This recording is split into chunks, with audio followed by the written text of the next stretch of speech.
शांति।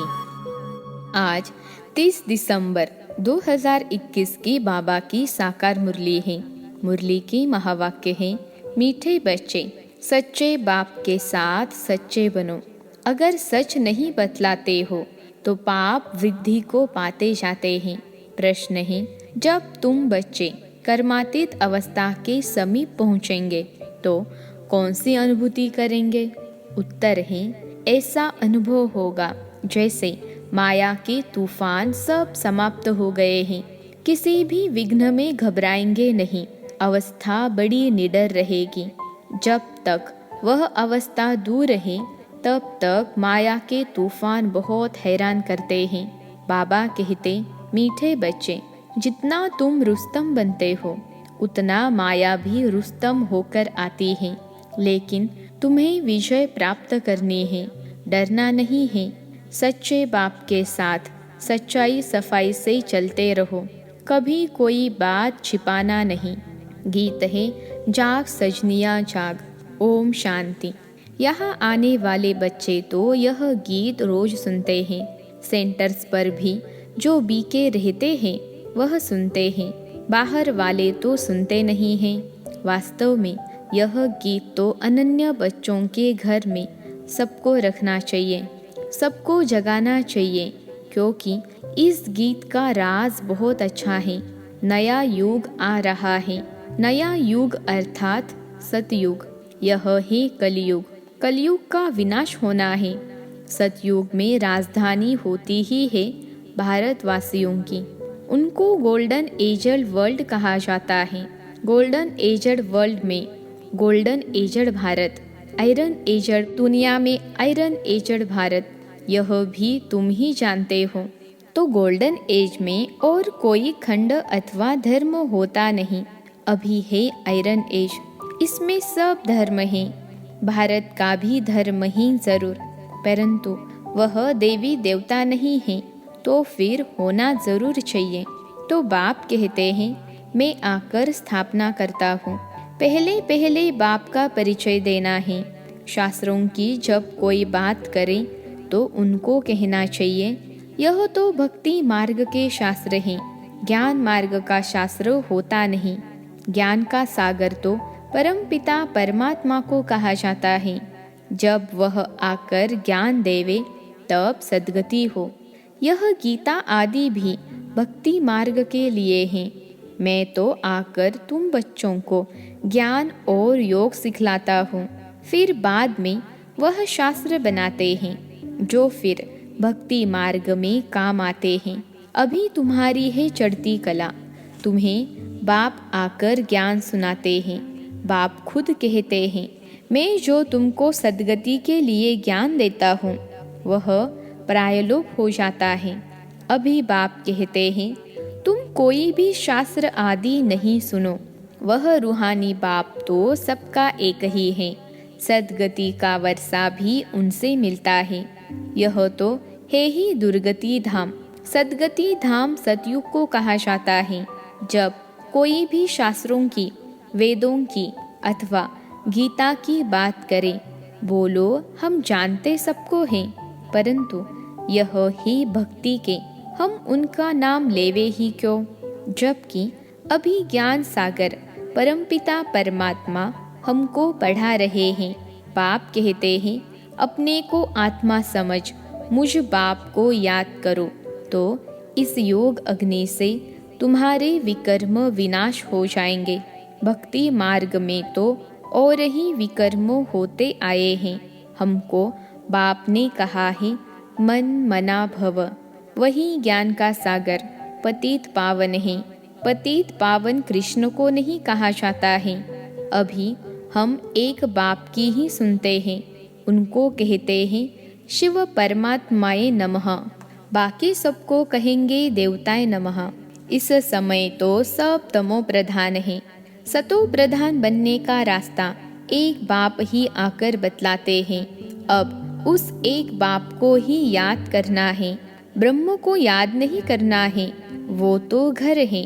घर को याद करने से विकर्म विनाश नहीं होंगे, परंतु घर में रहने वाले परमपिता परमात्मा को याद करो तो विकर्म विनाश हो जाए और आत्मा सतो प्रधान बन अपने घर चली जाएगी।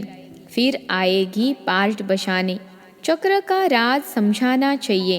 पहले तो यह समझे कि इन्हों को ज्ञान सुनाने वाला निराकार परमपिता परमात्मा है। कोई कहे तुम तो ब्रह्मा से सुनते हो। बोलो नहीं, हम मनुष्य से नहीं सुनते। इन द्वारा हमको परमपिता परमात्मा समझाते हैं। हम इनको यानी ब्रह्मा को परमात्मा नहीं मानते हैं। सबका बाप शिव है, वर्षा भी उनसे मिलता है। यह है ध्रुव, ब्रह्मा से कुछ मिलता नहीं है। उनकी महिमा क्या है? महिमा सारी एक शिव की है। वो अगर इसमें नहीं आता तो तुम कैसे आते? शिव बाबा ने ब्रह्मा द्वारा तुमको एडॉप्ट किया है, तब तुम बीके कहलाते हो। ब्राह्मण कुल चाहिए ना। कोई मनुष्य अथवा शास्त्र आदि मुक्ति जीवन मुक्ति का रास्ता बता न सके। निराकार परमपिता परमात्मा सद्गति दाता ही रास्ता बताते हैं। बहुत बात नहीं करनी चाहिए, फट से कहना चाहिए हमने जन्म जन्मांतर भक्ति की है, अब हमको बाप कहते हैं। यह अंतिम जन्म गृहस्थ व्यवहार में रहते कमल फूल समान पवित्र रहो और मुझे याद करो तो तुम्हारे इस अंतिम जन्म के अथवा पास्ट जन्मों के जो पाप हैं वह भस्म हो जाएंगे और तुम अपने घर चले जाएंगे। पवित्र होने बिना तो कोई जा नहीं सकते। पहली पहली बात ही एक समझाओ तो निराकार शिव बाबा कहते हैं, हे आत्माएं, मैं ब्रह्मा तन में प्रवेश होकर नॉलेज देता हूँ। ब्रह्मा द्वारा स्थापना करता हूँ, ब्राह्मणों को शिक्षा देता हूँ। ज्ञान यज्ञों को संभालने वाले भी ब्राह्मण चाहिए ना। तुम अब ब्राह्मण बने हो। तुम जानते हो यह मृत्यु लोक अब खत्म होना है। कलयुग को मृत्यु लोक और सतयुग को अमर लोक कहा जाता है। भक्ति की रात अब पूरी होती है। ब्रह्मा का दिन शुरू होता है। ब्रह्मा सो विष्णु, यह भी कोई समझते नहीं। समझे तब जब पूरे 7 रोज आकर सुने। प्रदर्शनी में किसकी बुद्धि में बैठता नहीं। सिर्फ इतना कहते हैं, रास्ता अच्छा है, समझने लायक है। मुख्य बात समझानी है कि गीता का भगवान निराकार शिव है। वह कहते हैं, मुझे याद करो। बाकी यह सब जन्म जन्मांतर पढ़ते उतरते ही आए हो। फिर सीढ़ी से झाड़ पर ले जाना चाहिए। तुम हो निवृत्ति मार्ग वाले, हम ही प्रवृत्ति मार्ग वाले। हमारा है बेहद का संन्यास।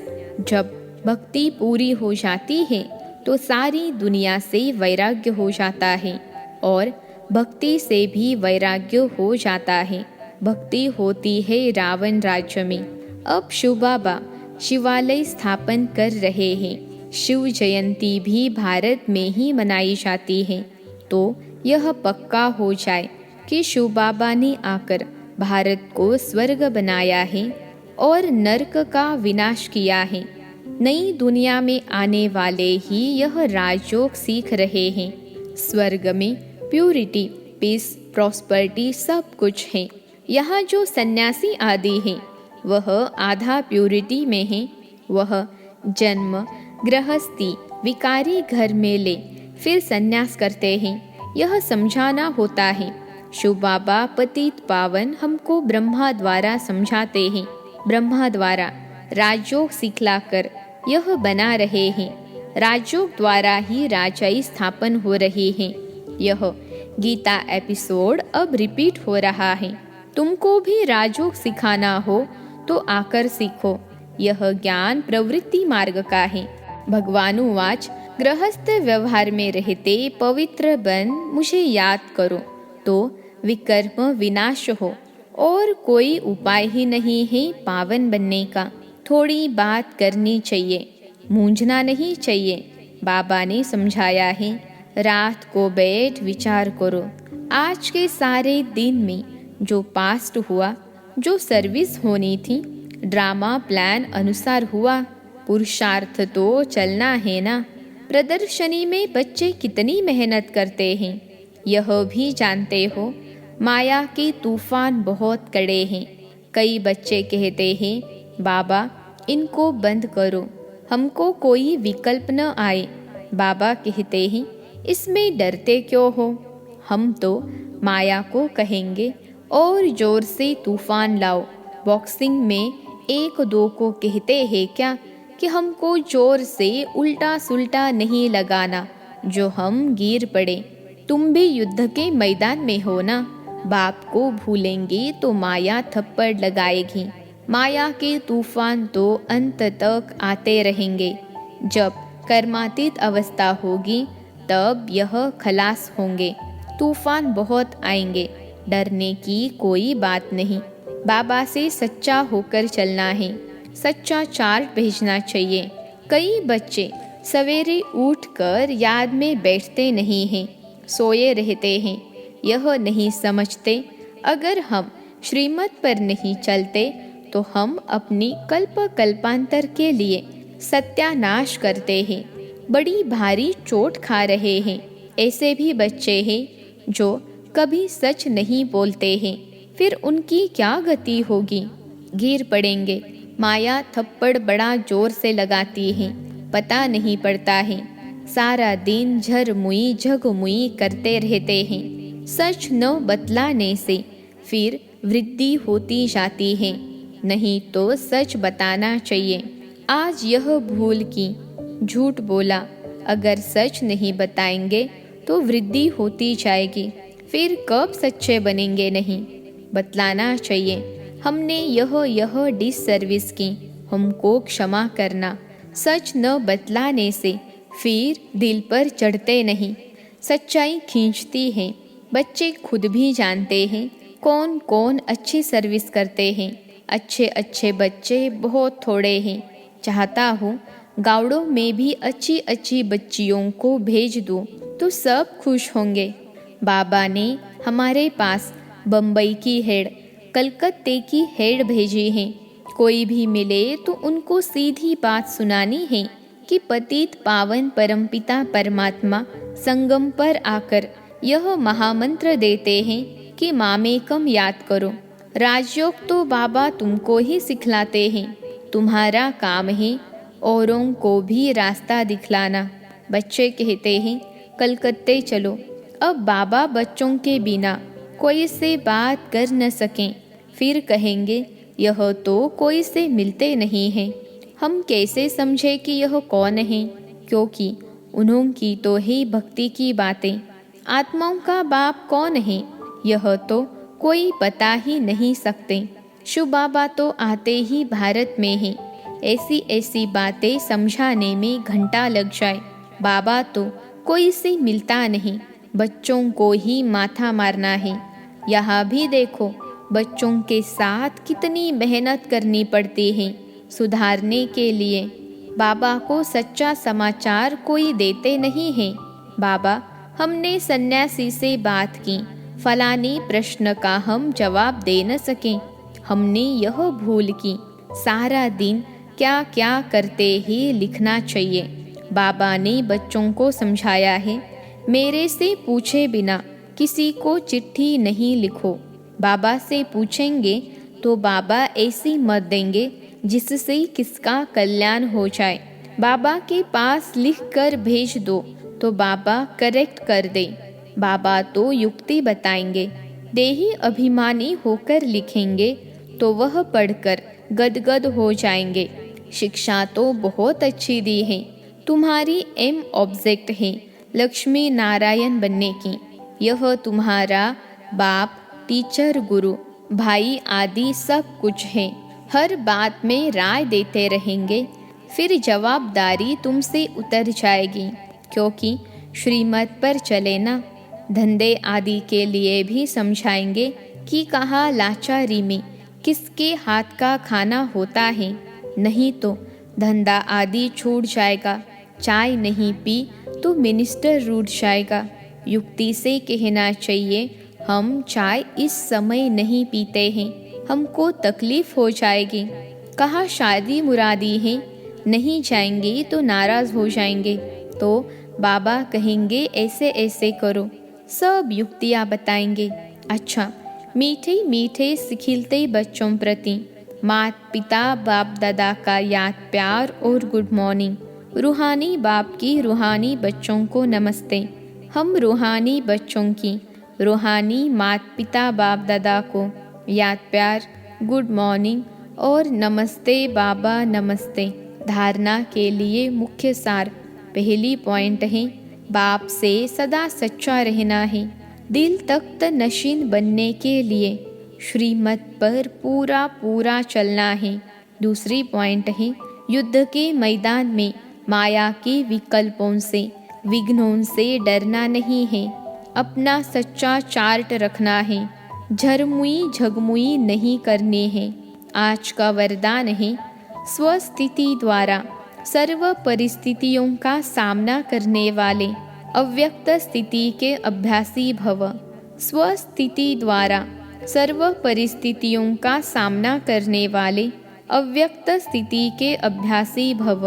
विश्लेषण है, जब अव्यक्त स्थिति के अभ्यास की आदत बन जाएगी, तब स्वस्थिति द्वारा हर परिस्थिति का सामना कर सकेंगे और यह आदत अदालत में जाने से बचा देगी। इसलिए इस अभ्यास को जब नेचुरल और नेचर बनाओ, तब नेचुरल कैलेमिटीज़ हो, क्योंकि जब सामना करने वाले स्वस्थिति से हर परिस्थिति को पार करने की शक्ति धारण कर लेंगे, तब पर्दा खुलेगा। इसके लिए पुरानी आदतों से, पुराने संस्कारों से, पुरानी बातों से पूरा वैराग्य चाहिए।